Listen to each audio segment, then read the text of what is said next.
Welcome to another edition of Math for No Reason. In this edition, we discuss a very interesting theorem known as the Darboux's theorem. What does Darboux's theorem tell us? Suppose you have a differentiable function which is defined on an open interval I, and suppose we have 2 points A and B which belong to this open interval with A less than B. And suppose lambda is any value between f prime a and f prime b. That is, either f prime a is less than lambda, less than f prime b, or f prime b is less than lambda, less than f prime a. Then the Darboux theorem tells us that there would be some c in the open interval ab such that f prime c is equal to lambda. So basically it tells us that the derivatives have the intermediate value property. We all know that the continuous functions have the intermediate value property. This theorem tells us that even the derivatives have the intermediate value property. How do you prove this?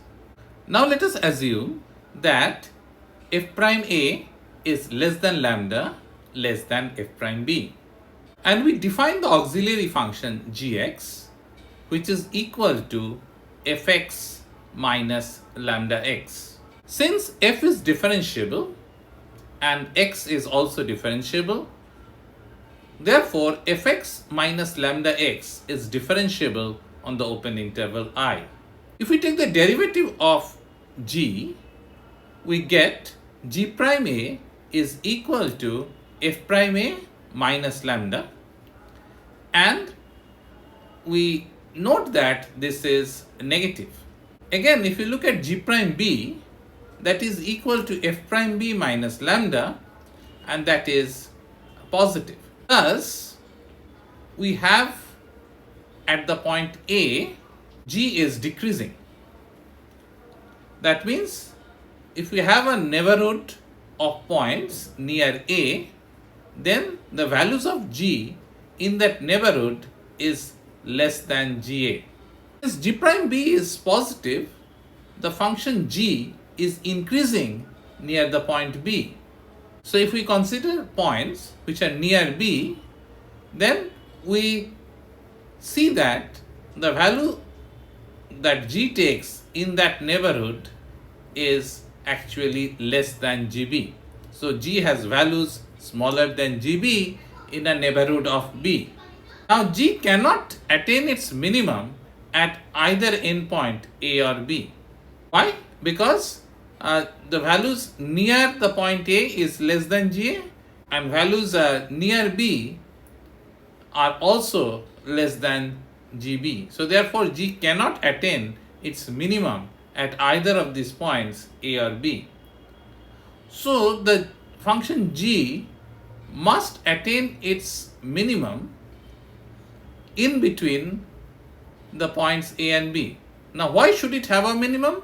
Because being differentiable, it is also continuous on the closed interval ab. So therefore, by the extreme value theorem for continuous functions, we know that it must have a minimum. Now, by what is referred to as the Fermat's theorem, we know that at this point c, g prime c must be equal to 0. In other words, g prime c must be equal to f prime c minus lambda, which is equal to 0. So f prime c must be equal to lambda. Thus, we have obtained a point c in between a and b where f prime c is equal to lambda. Thus, we have proved our claim. We have the proof at a glance here.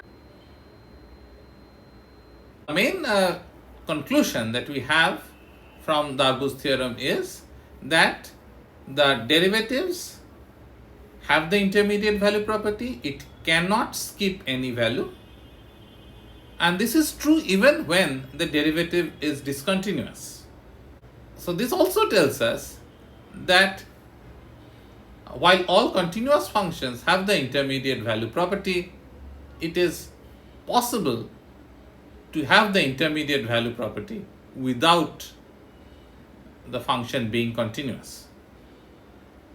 This famous result was discovered by the French mathematician Jean-Gaston Darboux between 1842 and 1917. Thank you.